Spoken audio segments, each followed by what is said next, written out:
This is the Lockpicking Lawyer, and I came home today to a great package from Victor in Austria. He goes by the name VDE here on YouTube, so I encourage you to check his channel out. Lots of great picking videos there. He sent me a letter telling me all about what he sent me, so let me take you through what was in this package.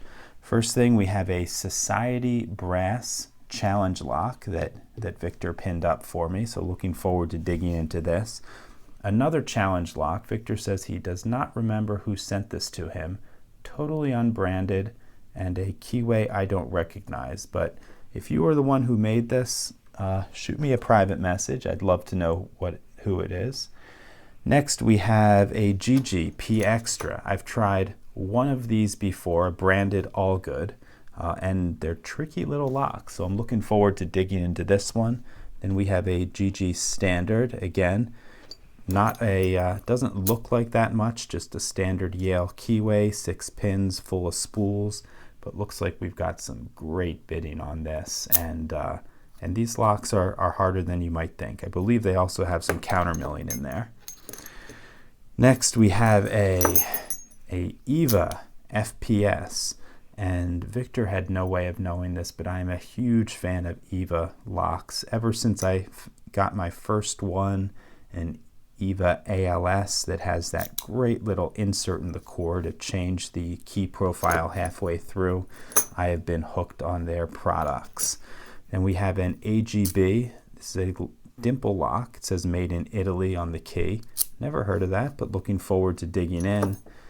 An ABIS. This is an XP10, and Victor's letter says this is a Pfaffenhain lock. Pfaffenhain is a German lock company that ABIS bought, and with a key that looks like that, I think I'm going to have to do some research on this lock before I dig in. Okay, moving on to these padlocks. We have a Titan K with a really cool little locking mechanism. All it does is capture the end of the shackle. So it's really very, very simple. Looking forward to trying that. Never seen them before.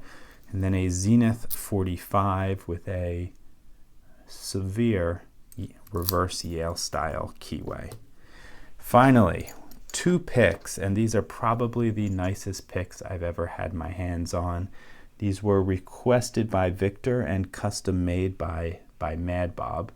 Looks like a hybrid, just a little bit deeper than a standard hook.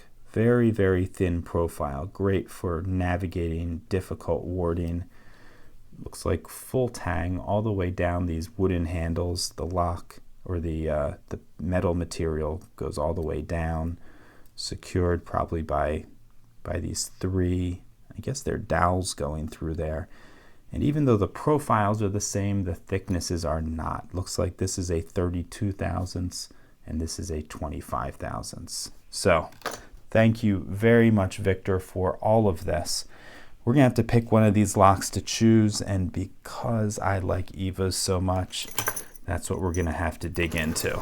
So let's push all of this aside, get my vise here, and get to picking.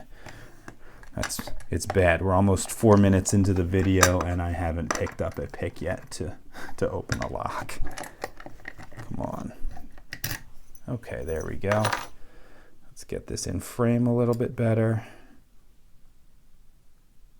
Okay, let's see. Probably a wiper insert is the best way to get in the top of that keyway. And we'll use one of our new picks here. Let me see if the thicker one will fit in there. Okay.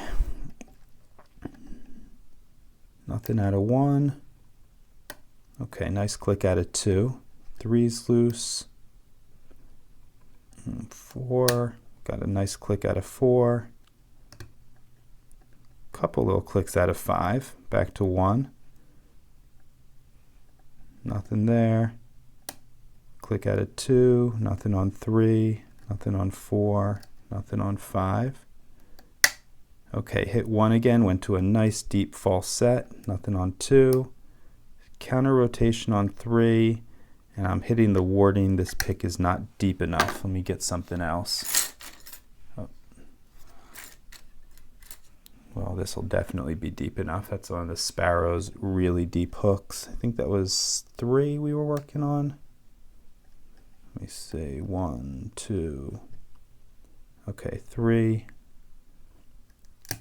Okay, got him set. Clearly I dropped something because I lost my false set. Let's go back and check. Oh, and it was number 1. So open that up. Let's take this lock apart and see what's inside. Tighten that down a little more than I wanted to.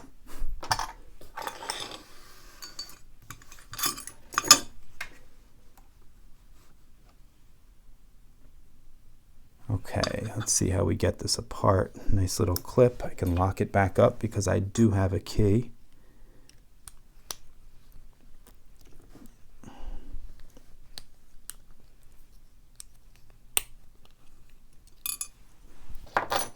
Okay, so let's get the key now and a follower. This one should work. Yep. Okay, let's dump these pins out. Okay, standard in 1, 2, standard in 3, 4, and 5. And let me get something to a magnet to see if these are nickel, silver, or steel. And they're very, very lightly magnetic. I'm not really sure what to make of that, but it's definitely not like nickel silver. Probably a hardened stainless that is not that magnetic. And if you look at this core, let's give you a close-up of it.